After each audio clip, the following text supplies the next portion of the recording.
they'll come back and they'll say, well, it looks like we've got a tear in the blank blank. And they'll, but we're not going to get that deep into it. Look at the elbow. Once again, how many bones? 3. I got 3 coming together. A bunch of ligaments. Okay, bunch of tendons. All right, got definite muscles that are coming around it. We do have a joint capsule in the elbow, and when we begin to think about the elbow, there's a lot of problems that could go wrong with this. And you've all hit your funny bone, right? Okay? The only reason I can figure out that it got named the funny bone is that the first person that did it, the next one who saw him started laughing so hard that that was the only reason they could call it the funny bone. Because it's not funny for the person that's hitting it. But the term for that, okay, is our old cranium process. One of these markings that's on that bone. All right. The bursa are once again not as numerous as in the shoulder, but we're going to find bursas that are present. And the elbow, one of the things that happens now with the elbows, have y'all ever heard of ulnar nerve entrapment? No? Any of y'all in here like this a lot?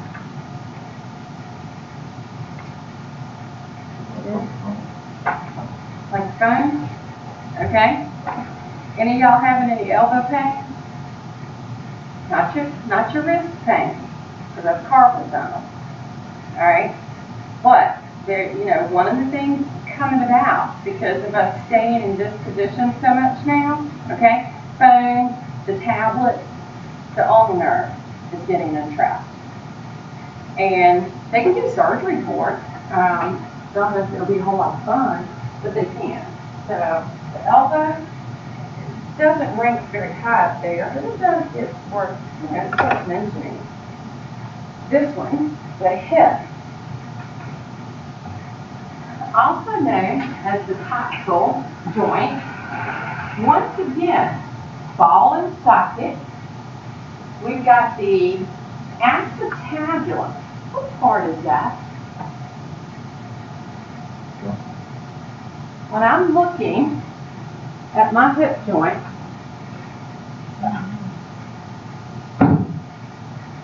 hip bone,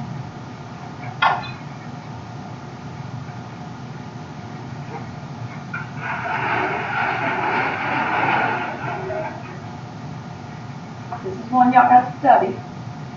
All right, where's my acetabulum?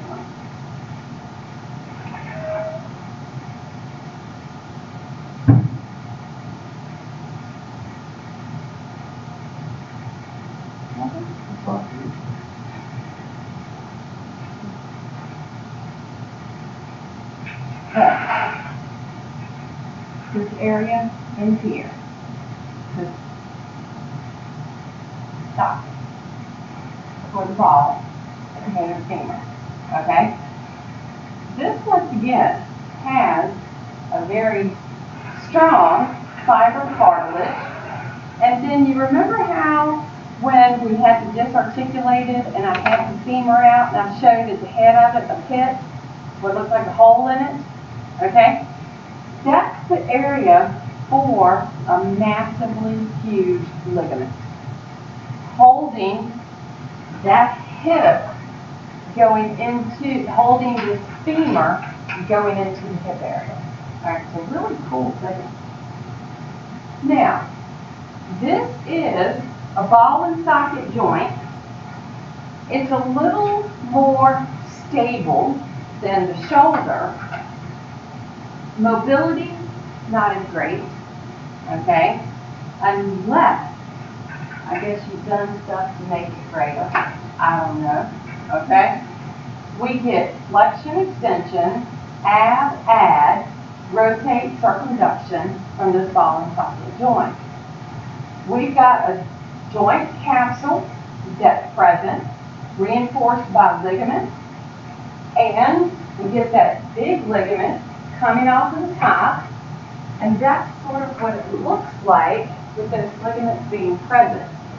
This picture is showing that huge ligament that goes into that fovea, this pit, okay, at the head of the femur. Now, okay, so say that I kind of stay concerned about joints and body. I do, all right? And I had gone up to D.C. and I was at the metro station waiting for the train, and you're down on the knees or whatever you're doing, and all of a sudden I see this group of young people come out, and they've got a little bucket with them, and I was shocked because they actually had like a boom box that shows y'all how old I am, okay? And that kind of, stuff like this kind of catches my attention. I got to see what's going on, okay?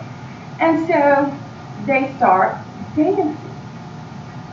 They start playing some music and they start dancing.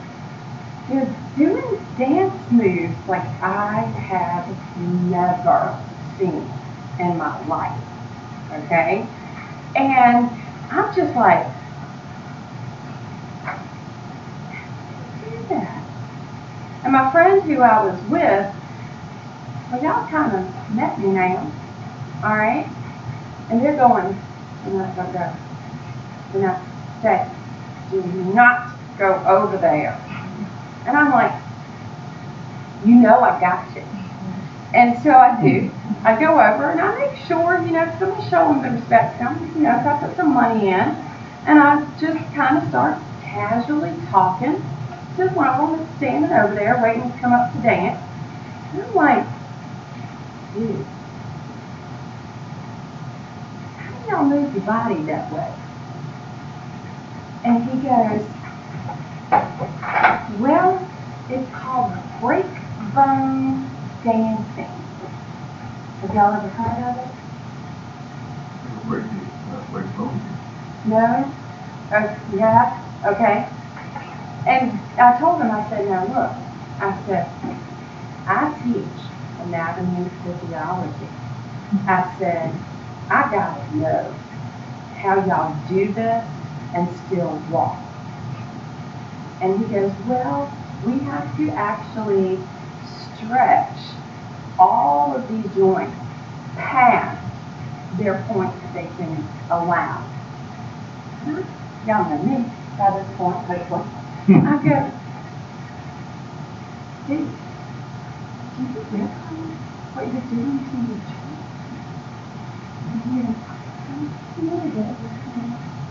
And I said, okay, what's going on? Okay. And so I just kind of talk to them for a little bit more, and the train comes, and I go get on the train. And my friend's like, I can't believe you did that. And I'm like, I didn't do anything. Go talk to them. And so they were moving these joints in ways I've never seen. I mean, how it was not hurting, I'll never know. Okay? I'll never know. But it was pretty cool dancing though.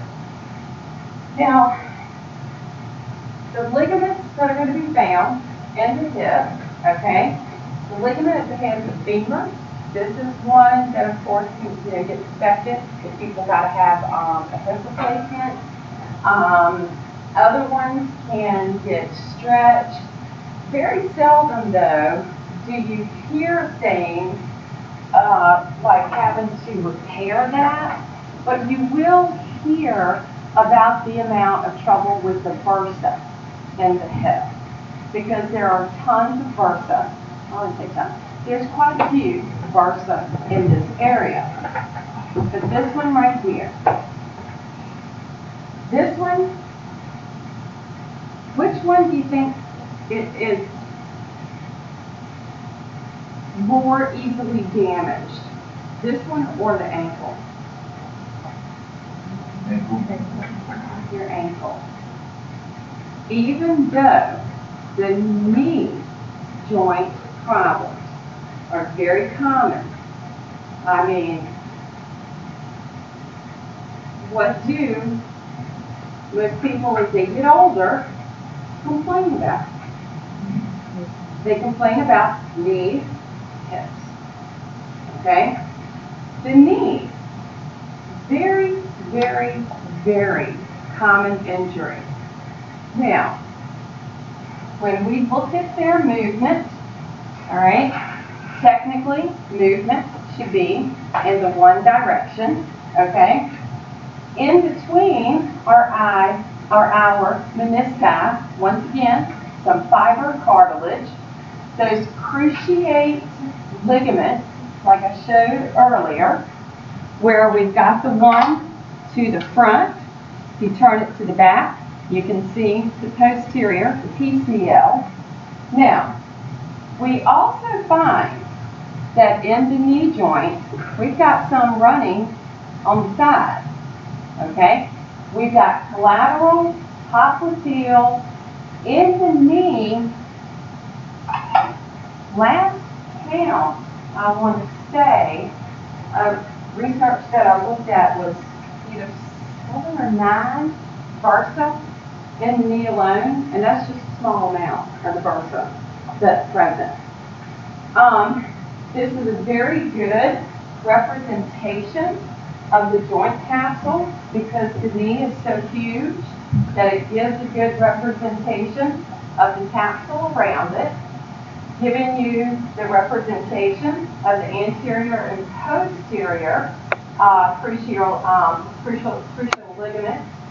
And we've got a transverse ligament cutting through it. We can see that, let's see, what else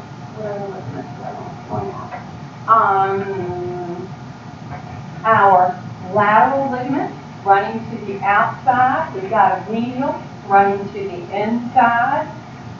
The knee can get many different types of injuries, okay?